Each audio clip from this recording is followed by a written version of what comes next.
pourquoi c'est compliqué pour certaines femmes d'être en couple avec la personne de leur choix, tandis que pour d'autres, ça paraît tellement facile. Faire un épisode de podcast pour répondre à cette question, puisque sur Instagram, il y a beaucoup de personnes qui m'écrivent, qui galèrent un peu en couple, qui galèrent à manifester, qui galèrent à garder la personne, etc. Bien sûr, mon avis est basé sur mon expérience personnelle, plus la base de données que j'ai maintenant, avec toutes les femmes avec qui j'ai pu discuter, toutes les femmes que j'ai rencontrées, toutes les femmes que j'ai accompagnées. Et il y a quelques points qui reviennent à chaque fois.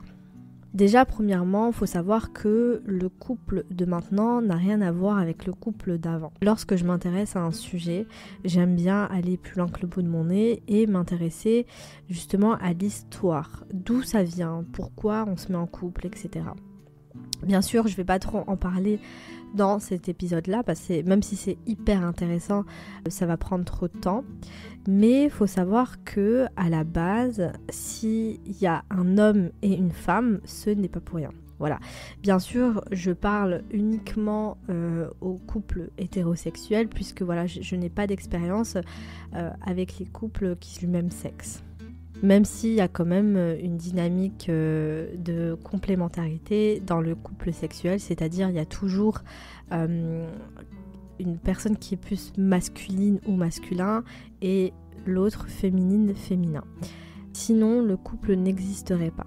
Et c'est là où je veux en venir. C'est-à-dire que maintenant, le problème dans notre génération, je trouve, c'est que les femmes ont appris à être des hommes. Nous sommes dans une société patriarcale et la plupart des femmes d'aujourd'hui ont été programmées pour être plus dans une énergie masculine plutôt que féminine. Et c'est là où est le problème. C'est-à-dire que maintenant, les femmes d'aujourd'hui sont programmées à être des hommes, malheureusement. Puisqu'on valorise la performance, on valorise le faire, on valorise en fait prendre le lead, etc., liberté sexuelle, tout ça. Et en fait, on s'en rend pas compte à quel point ça a un impact énorme dans nos relations en fait avec les hommes. Donc déjà, il y a cette première chose. Les femmes qui sont dans cette énergie très masculine ont du mal à trouver quelqu'un, ont du mal à trouver un homme qui prend soin d'elles, qui la chérit, etc. Maintenant, il y a certaines femmes qui sont dans des relations sérieuses avec des hommes, mais ce sont des femmes qui ont pris le lead. Voilà, qui ont pris le lead, c'est plus fort qu'elles, malheureusement, qui ont pris le lead dans la relation et qui sont malheureuses. C'est pour ça que, pour moi, c'est pas le fait d'être en couple qui est le plus important, mais c'est d'être en couple dans une relation saine où on se sent épanoui. Parce que si vous saviez le nombre de couples que je connais autour de moi où la femme est complètement frustrée parce que elle est face à un homme qui est dans une énergie féminine, hein, c'est-à-dire que il attend que ça soit elle qui fasse tout, et pour une femme c'est éprouvant. Voilà, c'est éprouvant puisque en fait on n'a pas, physiologiquement nous ne sommes pas faits pareil que les hommes, et ça faut l'accepter. J'en parle un peu plus dans mon pack Féminine Goddess, qui va te permettre d'être une femme magnétique et de te reconnecter à ton énergie féminine. Mais voilà, faut accepter que nous ne sommes pas égaux, nous sommes complémentaires. Et ça, c'est hyper important de le comprendre.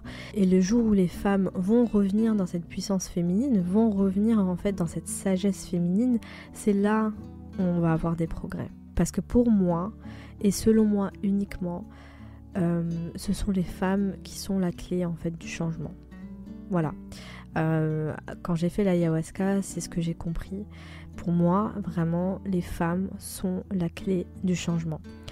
Et lorsque les femmes d'aujourd'hui vont revenir, vont se rappeler de leur pouvoir, puisqu'il faut quand même le rappeler que nous sommes le portail entre le monde invisible, l'au-delà si j'ai envie de dire, et la vie terrestre, le monde matériel. C'est-à-dire qu'on a besoin d'une femme pour créer la vie. Oui, on a aussi besoin de l'homme, mais c'est quand même la femme qui porte un enfant pendant 9 mois, qui accouche, etc. D'ailleurs, petite parenthèse, en ce moment je suis en train de m'intéresser aux religions et notamment aux prophètes.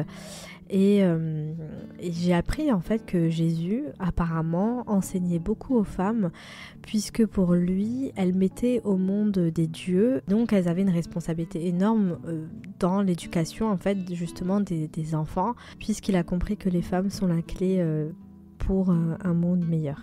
Enfin bref, revenons à notre sujet. Pourquoi certaines femmes galèrent en amour?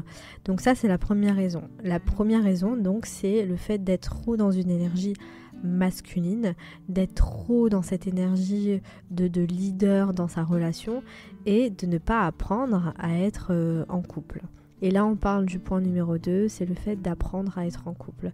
Le but, c'est pas d'attirer la personne, de manifester la personne, mais le but, c'est vraiment de garder la personne. Et pour ça, encore une fois, tu as besoin d'apprendre à être dans une certaine sagesse féminine. Lorsque je parle de sagesse féminine, je dis pas qu'il faut être gentille, douce tout le temps, etc. Au contraire, pour moi, une femme qui est sage, et d'ailleurs la différence entre une femme qui est sage et une femme qui est gentille, une people pleasing en fait, qui a envie de faire plaisir aux autres pour être aimée, c'est justement le fait de savoir mettre des limites. Voilà, le fait d'avoir des limites avec les autres, avec elle-même, le fait de savoir se respecter dans une relation sans faire de mal à la personne qui est en face de nous, de comprendre que la personne en face de nous est un humain avec un cœur et une âme. Et selon moi, je ne comprends pas pourquoi on devrait apprendre à faire de l'argent, apprendre à un métier et ne pas apprendre à être en couple. Pour moi, en fait, c'est limite le plus important, c'est d'apprendre à être en couple, d'apprendre à vivre avec une personne pour éviter les dégâts.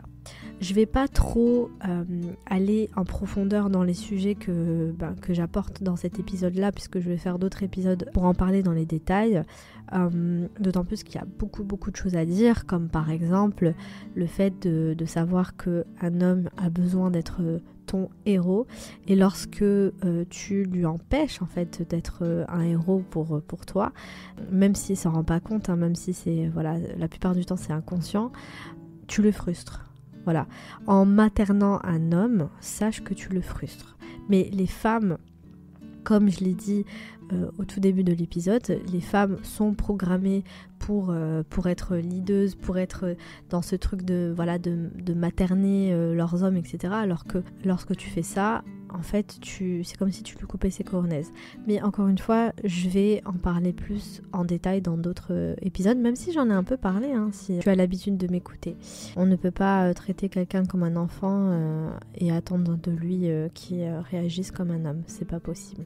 Ensuite, pour le dernier point, je vais parler de programmation. Et si tu n'es pas programmé pour être en couple, t'as beau faire tout ce que tu veux, t'as beau apprendre à être dans une énergie féminine, etc.